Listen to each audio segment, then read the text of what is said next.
Well, thank you very much, everybody. We have a very big signing today having to do with Alaska, a place that I'm very familiar with. And we're making it greater, bigger, and more powerful, and job producing. It's an economic gold mine, so to speak. And I signed this years ago, and Biden unsigned it for me. This was something that should have been long operating and making billions of dollars for our country and supplying a lot of energy and minerals and everything else that we're talking about. And they undid it and wasted a lot of time and a lot of money and a lot of effort.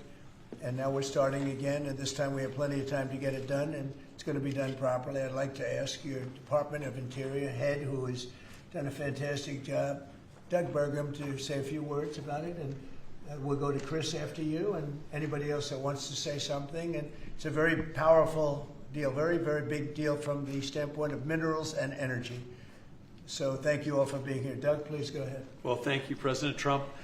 Yesterday is a historic day. President Trump, as he promised when he was running in the election to the American people, that he was going to unlock the potential of this country. He was going to unlock America's mineral wealth. He was going to generate returns for American people. And he was going to importantly bolster the critical supply chains around critical minerals for our country. On day one, he signed in a very important executive order unleashing Alaska's extraordinary resource potential. And this is part of the continuation. There's a number of things that have already happened with Alaska that are moving forward. There's more to come, but big milestone today. In reversing this Biden era decision about the Ambler Road, this is a 211-mile long road that begins over 200 miles north of Fairbanks off the Hall Road that goes up to the North Slope. This road goes through an area where there's no roads. Ambler Mining District at the end of that has some of the richest mining deposits in all of America and in all of the world.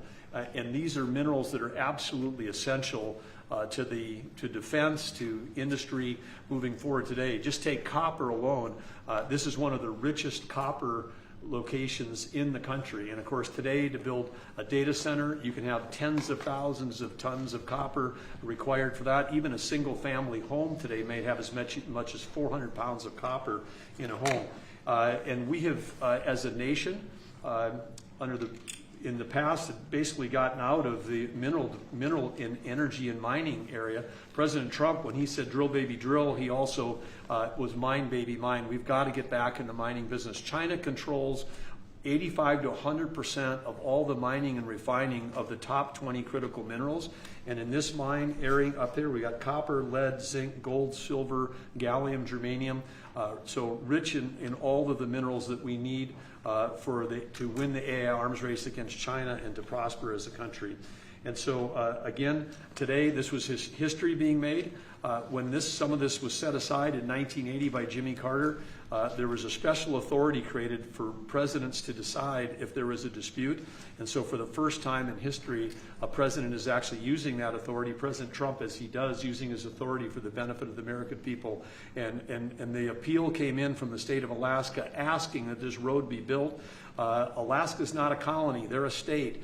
They have an opportunity to build roads like any other state. With this signing, President Trump, Alaska can go ahead and build this road.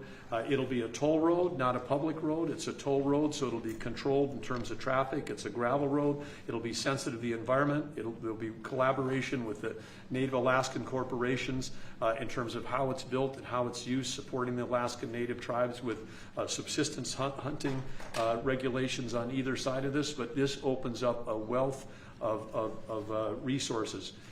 In addition, there's going to be an announcement made later today that is part of this announcement that the Department of War, the United States government, is making an investment in Trilogy Minerals. They're one of the companies that has mining claims in this area that is a remote wilderness right now. And again, making that investment so we can make sure that we're securing these critical mineral supplies and that ownership in that company will benefit the American people. With that, I'll kick it over to Chris Wright. Thank you, Doug, and what a huge thank you to the President today. This is a tremendous achievement for the people of Alaska, We were in the North Slope of Alaska a few months ago celebrating energy development there.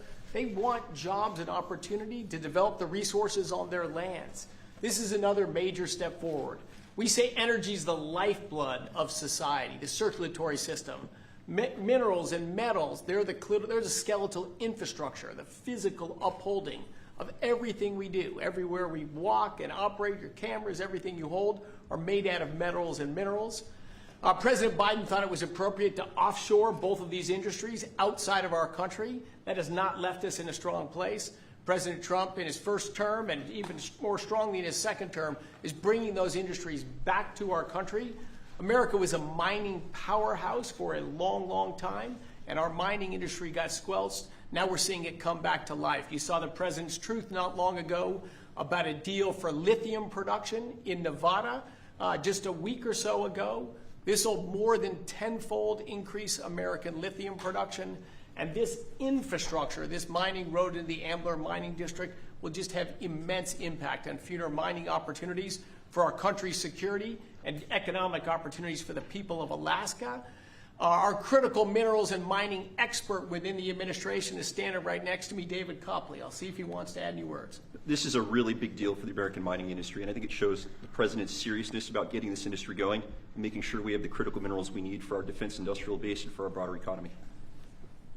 Thank you very much. And I think we want to get this going by a certain time, so I signed it. And Will, I'm going to give it to you, and you get it filed. And Sir. Good job. Thank you, sir. It's a big job. Thank you very much.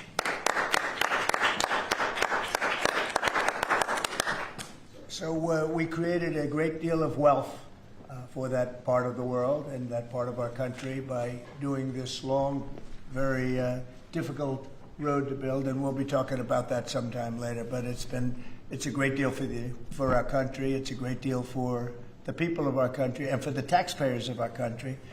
And if you have any questions on that, let me know, Steve. When do you expect the road to be constructed? I mean, how quickly will that get underway? Well, this road, as I said, industrial road, it'll have ownership. It'll likely be split between the state of Alaska, the federal government, and the Native Alaska corporations.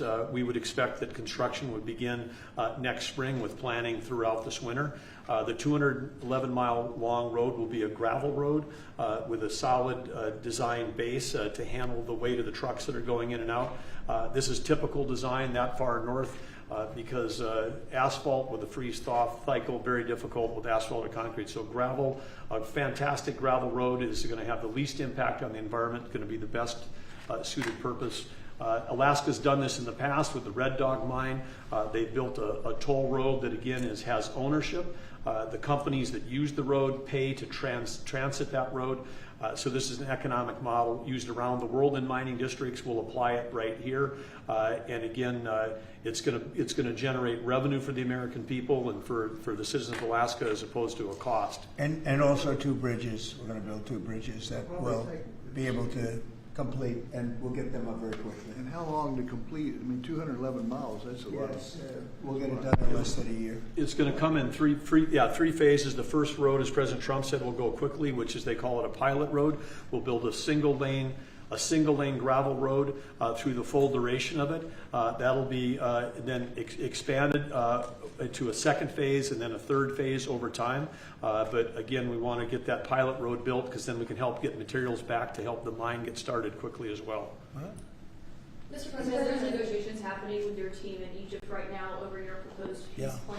It was reported by Axios over the weekend that you had a call with Prime Minister Netanyahu where you told him to stop being so negative and to take the win when it came to Hamas's response to that. Is that true? And No, it's not true. He's been very positive. He's been very positive on the deal. Everybody is. I think every nation is. We have just about every nation working on this deal and trying to get it done. Something that you could say 3,000 years if you look at it in certain ways, or you could say centuries, but this is a deal that incredibly everyone just came together. They all came together. No, Israel's been great. They've all been good, Caitlin. And in the negotiations, do you have any red lines in terms of Hamas disarming and whatnot? Are there any places you're willing to negotiate? If certain things aren't met, we're not going to do it. But I think we're doing very well, and I think Hamas has been agreeing to things that are very important. Mr. President, on the government shutdown, Mr. President, if the vote today fails in the Senate, will that trigger layoffs? It could, at some point it will, and the Democrats are the ones that started this, and if you think about it, it's about health care to a large extent. It's about, we want great health care for people. We don't want to give the money away to other people that come pouring into our country, and they've already poured it because nobody's coming into our country now. We have the border totally stopped. In fact, numbers we just announced again, we're at another 0. So we have 0 for 4 months in a row.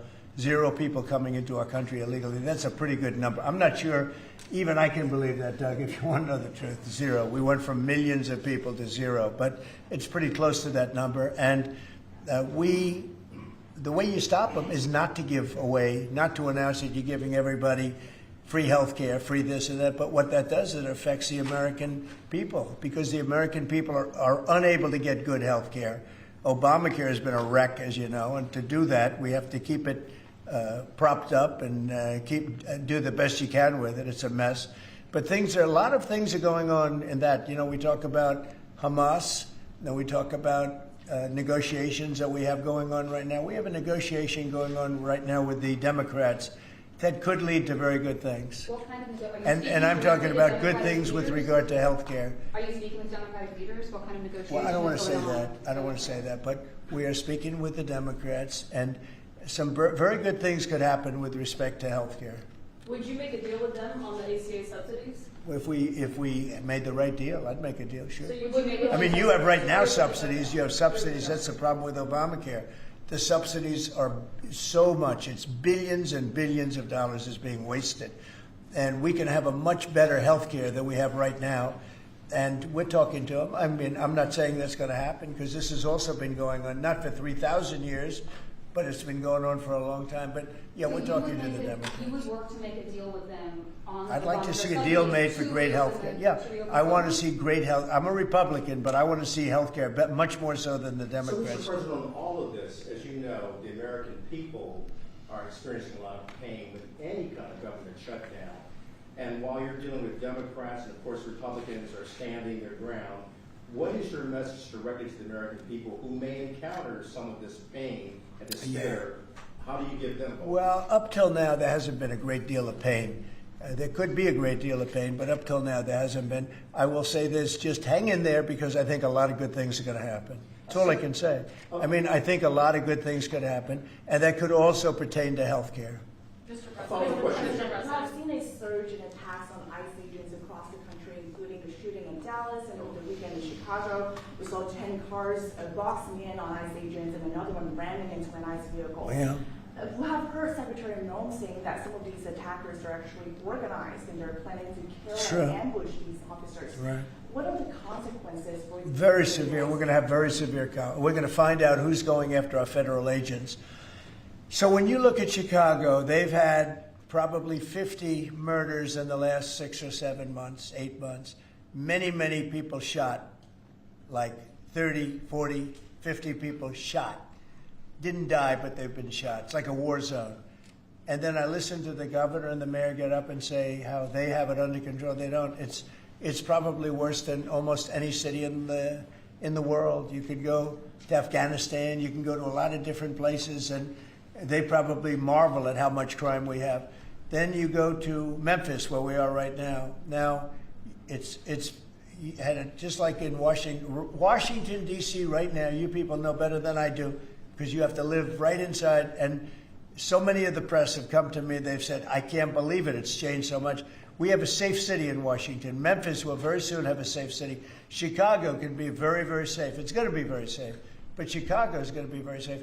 And you say, why is it that a governor wouldn't accept free help from regardless? I mean, whether it's National Guard or the military or anybody. I mean, if women raped and beaten and knocked to hell, and the same with men where they're being shot all over the place in large numbers. I mean, we had a week in Chicago where 11 people were murdered and 38 people were shot. And then we have a governor get up and say, oh, it's safe, we can handle it. He can't handle it. He's an incompetent guy. That's why they threw him out of the family business. They threw him out. I knew the family business very well, and they threw him out, and now he's a governor. And he should say, we'd love to have a safer place.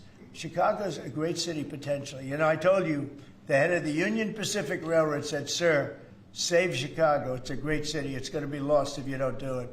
We have no choice but to do this. And when judges give us rulings that, you don't have to do it, Portland is on fire. Portland's been on fire for years, and not so much saving it. We have to save something else, because I think that's all insurrection. I really think that's really criminal insurrection. So I appreciate the question. These are unsafe places. We're going to make them safe. So you see what's going on in Memphis. Not pretty, but you know what? We're doing a pretty job, because it's going to be a very safe place in a little while. And the people of Memphis are so happy that we're there. And the people of Chicago. So you have black women with MAGA hats on in Chicago, all over the place. They want the guard to come in, or they don't care who comes in. They just want to be safe. And they really don't care. There was one woman, and she was great today. She said, you know what? I don't care if it's the National Guard, the Army, the Marines, the Air Force. I don't care who comes in, as long as we're safe. And that's the way most of the public feels. We're going to make Chicago really great again, and we're going to stop this crime. Then we're going to go do another one, and we're going to go city by city. We're going to have safe cities. And it was so great that we started with our nation's capital, one of the worst. I mean, so many people, every week somebody was killed. They'd come from Iowa, they'd come from Indiana, they want to see the Jefferson Memorial, the Lincoln Memorial. They want to see something, and they'd get shot. And you'd call their parents, I'm sorry, but your son is dead. And they go, what do you mean he's dead? Came to Washington, D.C. Not anymore. That's not happening anymore. We have a safe place. We have a safe capital. It's as safe as we have probably almost just about in the country. And if you look back 6 months ago, 7 months ago, this was a death trap. You look back during the Biden, I mean, what they did, how badly they managed things. And almost all of these cities, most of these cities are Democrat run. And we don't care, Democrat, Republican, we're going to make them safe. So we have to save Chicago. It's very important. And you can't have a governor getting up and saying it's good when 11 people were shot over a weekend. What? The Insurrection Act, under what conditions or terms would you? Well, I'd do it if it was necessary. So far it hasn't been necessary, but we have an Insurrection Act for a reason. If I had to enact it, I'd do that. If people were being killed and courts were holding us up, or governors or mayors were holding us up, sure, I'd do that. I mean, I want to make sure that people aren't killed. We have to make sure that our cities are safe. And it's turning out, and we started with D.C., it's been so successful. Think of it. People wouldn't go to restaurants. The restaurants were closing. We were losing a lot of restaurants, as you all know. And now restaurants are opening, and they're thriving. And I went 2 weeks ago, and it was great. I'm going to go again. I felt very safe, very safe. Forgetting about guards and Secret Service, and I would have gone. It would have been very safe. D.C. is a great, and look at the cleanliness of D.C. Look at how it's clean. You don't have tents all over the place. We had parks where you couldn't even walk through the park. You had people from tents, and they were violent people. Some of these people were violent people. We have a great, safe capital again, and if you look at it in 6 months from now, it'll be the most beautiful anywhere in the world. It's being cleaned. The graffiti's all gone now. The tents are all gone.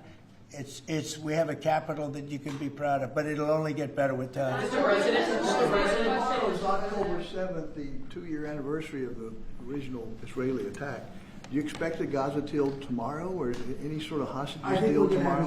I think we're going to have a deal. It's a hard thing for me to say that when for years and years they've been trying to have a deal with Gaza, but literally for centuries. Okay, if you really think about it. But we're going to have a Gaza deal, I'm pretty sure, yeah. And what are you hearing from Mr. Witkoff about the talks? Well, I'm the one that got the hostages back. Remember that, I'm the one that. I was going to ask you that. Yeah, I got them back. Israeli citizens are celebrating what you've accomplished in this deal. Should it come through, there will be a lot of celebration on the streets of Israel. The hostages' families, have they been in contact with you with regard to this deal that could happen? They're so happy about it. It's like they can't breathe. One said, I can't breathe. It's very sad because you have hostages and you have people that are no longer living. But the parents, and I've said this to you many times, the parents want the bodies of their boy back, the bodies of, their loved one back. In most cases, they're young men, and they're dead. And there's probably 32 or so, about that number. Nobody knows exactly what the number is. They want that body back as much as if their son were alive. I've been with them. Many have come to the White House, to the Oval Office. I've been with many of the people that I got released. We have a fantastic group working on it. Steve Witkoff has been amazing. Jared, I have Jared. I took Jared out because Jared's a very, you don't find anybody more capable, and we have the A+ team working on it. I think we've made tremendous progress. And yeah, the people of Israel wanted to happen, but the people related to hostages. You see in Israel tens of thousands of people. They really want the hostages back, and they really want things to end. And I think Hamas now has been, all I can say is they've been fine. They've been fine. I hope it's going to continue that way. I think it will. I really think we're going to have a deal. We have a really good chance of making a deal, and it'll be a lasting deal. We want to have peace. This is beyond Gaza. Gaza's a big deal, but this is really peace in the Middle East. And the amazing thing is we have every Arab country, every Muslim country. We have every country surrounding. They all want. I spoke with President Erdogan of Turkey. He's fantastic. He's been pushing very hard. He's a very powerful guy, and he's been pushing very, very hard to get this deal done. And Hamas has a lot of respect for him. They have a lot of respect for Qatar. They have a lot of respect for UAE and Saudi Arabia. We have everybody is on our side to get this deal done. There's never been anything like it. Nobody's ever seen it. There's always been like 80% of them don't want something done. I think virtually we even had a very strong signal, as you know, from Iran. They'd like to see this done. Mr. President. Yes. Mr. President, Governor Abbott offered up the Texas National Guard to you. Have you had any other conversations with other red state governors? They're willing to offer. Every one of them is willing to offer whatever we need. We thank Governor Abbott of Texas. Every one of the red state, as you call them, red state governors is willing to give whatever we need because they want our agents protected. These ICE agents have a tough job. They have to go in and get, in many cases, stone-cold criminals, hardened criminals, long-time criminals. And every, essentially, Republican governor has offered up whatever we need. And some Democratic governors also. Daniel? Yeah, Mr. President, thank you. A quick question on the subject of the order. The Biden administration, previously speaking, they shut down Alaska for business. You reversed that, you reversed it on day one, you opened it up, going after all the critical minerals. This mission of yours, Secretary Burgum, Secretary White, to boost our own independent production of critical minerals, rare earths. Can you just talk about how important that is over the next 4 years, sir? Well, it's very necessary. In the past, we were able to go to other countries, buy whatever we want, but all of a sudden, if those countries are hostile, and by the way, China hasn't been. We've made deals with China. They approved the TikTok deal. Everyone said you'd never get the TikTok deal approved. They approved it, and we have great people buying it. Big, strong American companies are buying it, the most prestigious companies there are, actually, and they're going to make sure everything's good. But President Xi was great. He approved it. So I'm not saying hostile, but it's good to have our own minerals. And, we created tremendous value by creating a road. We build a road that only we can do because we have the rights to do it, number one, and we have the power to do it. And so we build a road that's over 200 miles long through a very beautiful area of the world. Actually, it's incredible. When you look at it, it's incredible. But a rough area from the standpoint of building. So we get a road done. And with that, we unleash billions and billions of dollars of wealth. It's pretty amazing when you think of it. And it's wealth that we need if we're going to be the number one country. We're number one now with AI. You probably read. We're beating everybody with AI at levels that nobody ever thought even possible. And one of the reasons we are is because of energy. So our grid is old and tired, like most grids are. They get old with time. The older you are, the older the grid gets, right? But I've allowed the people building AI or other plants, other types of plants, but AI in particular because they need so much electricity. I've allowed them to build their own power. And it's been amazing. They're building massive plants, and with the plant, they're building their own electricity. They've become a utility in a sense. I said, maybe you'll do better with the utility than you do with the AI. I don't know.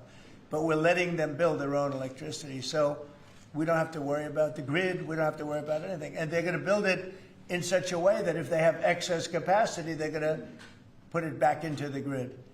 It's pretty amazing. So when they build, we're giving them permits to build their own electric power plants, and it's incredible when you see what they're doing. And because of that and other things that we're doing, we're leading every country. Nobody's even close to us with AI. And AI seems to be the big thing. I don't know. I can't tell you that. There are a lot of people building, and a lot of people have high stock prices because of AI. So a lot of people think it's great stuff. And I think it's great stuff. I look at it, it's amazing what it can do. In terms of medical costs, in terms of knowledge, it's basically information, and information at a level that nobody thought possible before. So we'll see. But they're building plants where you saw the one overlay that I did where, in this case it's Meta, one of their plants is essentially almost the size of Manhattan. And that's a building, it's a building that covers Manhattan. So it's big stuff. And nobody's even close to us. We're leading AI by so much. Mr. President, Yeah, go ahead, please. Since the start of your administration, we've seen a lot more Americans wanting to join ICE. And as we're seeing more attacks on them right now, what's your message to rank and file ICE agents who are trying to do their jobs but are facing 1,000% increase in attacks? I love your questions, I like you. So who are you with? I'm with NTV. Very I was good. the one who got mugged. You were the one, that's what I thought. You got mugged. You're not getting mugged anymore. Not anymore. She was really, you're lucky to be with us with that deal that happened. I know all about that. Not anymore, though. You feel a different world out there, right? Totally. You're safe with the baby nowadays. Oh, good. Well, you're safe now. Nobody's going to be hurting you in any way. Thank you, Mr. President. Okay, thank you very much. Mr. President, on the Supreme Court today, Thank you. So the bottom line on your question, we're just going to make things real safe. We're going to have a country that you can be proud of, not a country that you read about every day where somebody gets mugged from behind or hit over the head with a baseball bat. Those people aren't with us any longer. Yeah, please. Mr. President, yes. Thank you very much. Thank you, Mr. President. On today's call with Lula from Brazil, Yeah. are you considering lowering tariffs after the call? Well, I had a great talk with the president of Brazil, who's a good man. I met him actually at the United Nations. I was going up to make a speech, and I didn't have a teleprompter. I was walking up to my teleprompter. I said, I don't have a teleprompter. But just before that, I met with President Lula, and I found him to be very good. I mean, we had a very good talk for about, 2 minutes. And then I went up to make a speech, and I was surprised to see, how would you like that one, Doug? I've got every leader in the world sitting out there. And my teleprompter isn't on. You know why, Daniel? Because it was a rigged deal. But fortunately, I made a better speech than I would have if I read it off a teleprompter, which is pretty easy to do. So it was quite a day. That was a big day. But we met and we liked each other. And we had a great conversation. We'll start doing business. And are you considering traveling to Brazil for COP30? At some point, I would, and he's going to come here. We talked about that. And a follow-up question on Israel. Israel government has been arresting and deporting activists that were traveling to Gaza. Today, Greta Thunberg, for instance, also some... Well, she's just a troublemaker, she's no longer into the environment, now she's into this. She's a troublemaker. She has an anger management problem. I think she should see a doctor. She needs anger. If you ever watch her, she's a young person. She's so angry. She's so crazy. Now you can have her. She's just a troublemaker. Yeah, please. The Supreme Court is back in its term today, Mr. President. Say it. The Supreme Court is back in session. Yeah. They rejected today an appeal by Ghislaine Maxwell to overturn her conviction. That means her only chance at getting out of prison is a pardon from you. Is that something you're open to? Who are we talking about? Ghislaine Maxwell. I haven't heard the name in so long. I can say this, that I'd have to take a look at it. I would have to take a look. Did they reject that? She wanted to appeal her conviction. And what happened? They said that they were not going to hear her appeal. I see. Well, I'll take a look at it. Consider I will that. speak to the DOJ.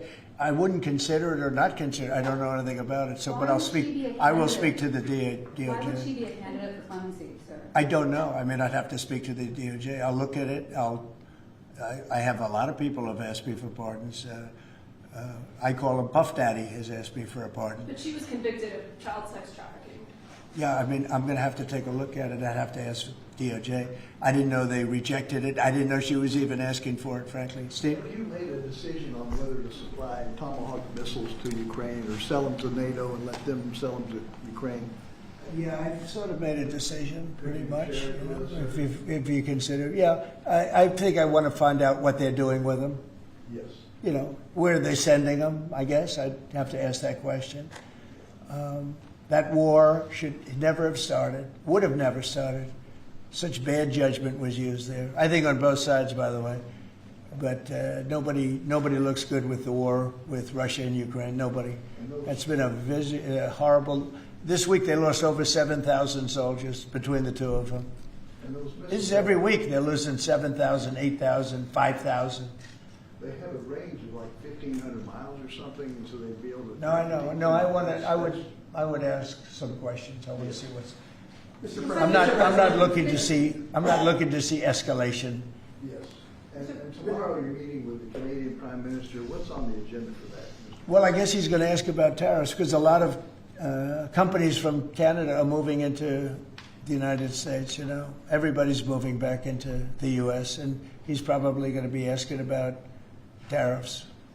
They're losing a lot of companies in Canada. They're coming into they left here. They left here 20 years ago when presidents that sat right at this desk weren't doing their job properly. They were probably good politicians, but they weren't good at business, and they allowed these companies to leave. And all they had to do is do what I'm doing right now. And, you know, I'm not saying it's the easiest thing to do, but it is. It's effective. We're a rich country again. We're a powerful country because, you know, I've ended 7 wars. At least half of them was because of my ability at trade and because of tariffs.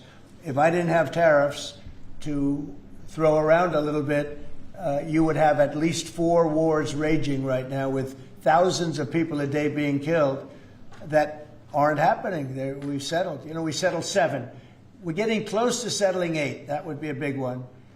And that's something that could happen. But so I think he's coming probably to talk about tariffs because a lot of companies are leaving Canada to come into the U.S. And they're leaving Mexico. And by the way, they're leaving China. They're leaving all over the world to come into the U.S. And would you Nobody's actually seen anything like it. Would you shift your position on tariffs in response to whatever you Well, said I mean, tomorrow? look, my positions turned out to, everybody said I'm right. They find billions of dollars that they didn't even know they had. Recently, they said they found billions of dollars and they couldn't understand. I said, check the tariff shelf. And they come in the next hour and they said, sir, you're right. It was from the tariffs. We're a rich, really rich country again. But more importantly, maybe influence. If I didn't have the power of tariffs, you would have at least 4 of the 7 wars raging. I use tariffs to stop wars. If you look at India and Pakistan, they were ready to go at it. 7 planes we shot down. They were ready to go at it. And they're nuclear powers. And I don't want to say exactly what I said, but what I said was very effective. They stopped. And that was based on tariffs. It was based on trade. Tariffs are very important for the United States. We are a peacekeeper because of tariffs. Not only do we make, you know, hundreds of billions of dollars, but we're a peacekeeper because of tariffs. Mr. President. On the shutdown, Mr. President, the shutdown that occurred during your first term lasted 35 days. Yeah. How long do you expect this shutdown to go? Well, you don't know. Look, I can say this, that it would have not happened except for the Democrats. The Democrats are very foolish. They've lost their way. And we have a new thing now when you look at, it's called crime. It's called absolute, as Biden would say, well, I won't say what he would have said. Remember when he said, it's a 3-letter word, no. Remember that one? Everybody saying, what was that all about? He probably meant exclamation point or something after the word. But this is a 5-letter word, crime, C-R-I-M-E. And we want to put it out and are putting it out, and they don't. They don't seem to care about it, but they do care. I believe that Pritzker and this mayor of Chicago that like to say about they don't have it under control. Not only is it not under control, it's the opposite. And I believe they're afraid, they're scared for their lives. I believe that the Portland people are scared. You look at what's happened with Portland over the years. It's a burning hellhole. And then you have a judge that lost her way, that tries to pretend that like there's no problem. Actually, she's not even saying that. There's a huge problem in Portland. I'll tell you what the problem is. Crime. Okay, crime. There's a huge problem in Chicago. It's called crime. And we want to put out the crime, and they want to inflame the crime. And why they want to, I don't know. But it could be that Pritzker is scared for his life. Yeah. You appointed that judge on the UN. Do you have an update on the investigation into what happened to you at the UN last month? And also, what's your message to Americans who are concerned about your and your family's safety as you're very out in the public attending? Yeah, I am out there. There's no question about it. Well, at the UN, we had a problem with the teleprompter. We had another problem that nobody has actually talked about. The people in the room didn't hear my speech. Did you know that? The people in the room, they didn't have any loudspeakers, and they didn't hear my speech. And I thought I made a really good speech. I mean, considering I didn't have the use of teleprompter, which is unusual. But I made a speech. I could have walked off the stage. I guess most people, Doug, I think most people would have just said, we'll see you in about a half an hour, right? But, you know, they obviously turned off I think they turned off the teleprompter. But there was a reason that it didn't work. I actually know the reason. They didn't let the teleprompter person into the room.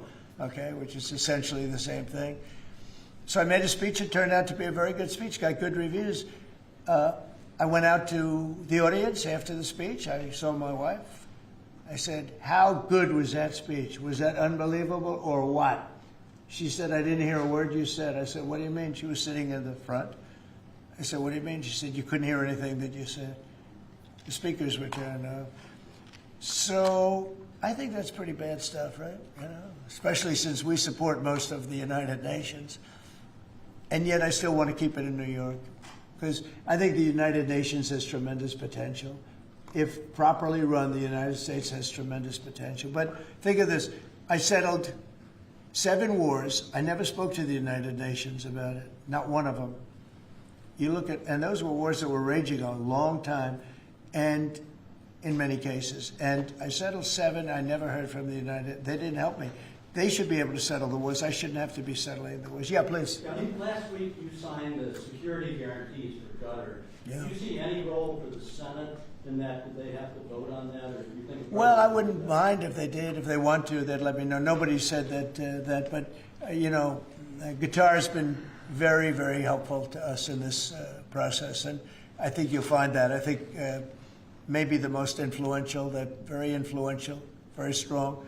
With Hamas, they're very strong. And Turkey's likewise been helpful. I mean, honestly, UAE, Saudi Arabia, everybody's been helpful. I just spoke today with the King of Jordan, and he's been terrific too. I can't think of any country that's been negative about this. This is why it should happen. I mean, everybody wants it to happen. And usually when everybody, including, I think, Hamas, and when they want it to happen, it's going to happen. James Comey is being arraigned on Wednesday, obviously after his indictment. Are you worried that your own statements calling for his prosecution could help him actually in his defense of this case? No, I think he's a crooked guy. He's a dirty cop. Comey, I think he's a dirty cop. He's recognized by many people to be a dirty cop and dishonest guy. So all I have to do is, I mean, I have nothing to do with the case. I just say, but you called him body to prosecute him and oppose No, I don't call anybody. You know what? I'm allowed to do that if I wanted to do that. But Comey's a crooked guy. He has been for years. And he got caught. Look, he lied. This is just a simple case. He totally lied. And then he confirmed the lie on, I guess, numerous occasions, or at least one occasion. He confirmed the lie. He said, that's what I said, and I stand by it. And, you know, I mean, the guy, and he didn't say, to the best of my knowledge. He didn't say, well, I don't remember. He made a very definitive statement and a very important statement concerning him. And he got caught in an outright lie. And that's why a group of people, it wasn't me that voted, they voted to indict him. But he's a crooked guy, in my opinion, and we'll find out. The court's going to determine that in a little while, I guess, yeah? President, do you expect to announce farm relief this week? Yeah, I'm going to do some farm stuff this weekend. You have the Yeah, please. Navy yesterday celebrating It was their unbelievable. 250th. Can you talk about that? And as we get closer to America's 250th, you've initiated a prayer initiative as well. Yeah. Talk to me about both of those events and why they're so important, particularly the prayer initiative going forward to the. Well, we have, and we're dealing, as you know, with all of the different, and not just evangelicals, Christians. We're dealing with lots of different faiths, religions, and I've felt for a long time that if a country doesn't have religion, doesn't have faith, doesn't have God, it's going to be very hard to be a good country. There's no reason to be good. I want to be good because you want to prove to God that you're good, so you go to that next step, right? So that's very important to me. I think it's really very important. And yesterday was amazing. We went out. We went to the naval base, the largest in the world, actually, and I saw things that were incredible. The level of I don't want to use the word weapons, but they are weapons. Is the technology on these planes, on the carriers, on all of the different things that we saw. They gave us missile displays. They did the whole I don't think they've ever done anything like it, but it was really impressive. And the talent of the pilots where they can land. The aircraft carriers look massive, but when you put them in the middle of like the Atlantic, or in this case, pretty far off the coast of Virginia, and it's sitting in a big ocean, and it was pretty calm yesterday, but it's still a little bit testy, right? And you'd have these guys land right on a thing and come to a sudden screeching halt, and they're really something. They were taking off yesterday, and they look over, yes, sir, and then you see them, and you see them just get ripped back into the seat because the G-forces are so great. And actually, if you're not in great shape, because they were doing maneuvers that were incredible yesterday, and the admirals were explaining that if you're not in really good shape, you don't make it because you pass out. These guys, and women, I met some women pilots that, it's incredible what they're able to do. So we saw something that was great, and you saw the spirit, because we had for a couple of thousand, I think they had probably 22,000, largely sailors, all dressed in the most beautiful white. There wasn't a spot on any of those uniforms. I looked at them, it was just a wave of white. And it was a great crowd and great reception. So, getting back to a very important question that was asked, when you go back a year ago, people weren't joining the armed forces. They weren't joining the Army, Navy, Air Force, Marines, the Coast Guard, Air Force. If you look at, any of them, they weren't joining, Space Force. And now we're setting records, recruitment. And that goes for the police and fire. Now they want to be policemen, they want to be firemen, and firemen, people don't mention them, but they're incredible. I know so many of them, they're brave as hell. I wouldn't want to do it, tell you. But they weren't able to recruit. The police weren't able to recruit, and the military wasn't able to recruit. We were really off. And I got elected, and it really started on November 5th. I got elected, and somehow the country developed a spirit. Financially, yes, but also with the military. And now we have record levels of people wanting to be in. Every force is filled. We have waiting lists to get into the Marines, to the Army, to the Navy, to the Air Force. We have Coast Guard. We have waiting lists to get in. It's amazing, actually, what's happened. We have a country it was a dead country. And I say it all the time. We had a dead country 1 year ago. Now we have the hottest country anywhere in the world. And it's nice to see you. I've watched you for years on television, so it's nice to meet you. Thank you very much, everybody. Thank you, press. Thank you, press. Let's go. Thanks, guys. Thank you, guys.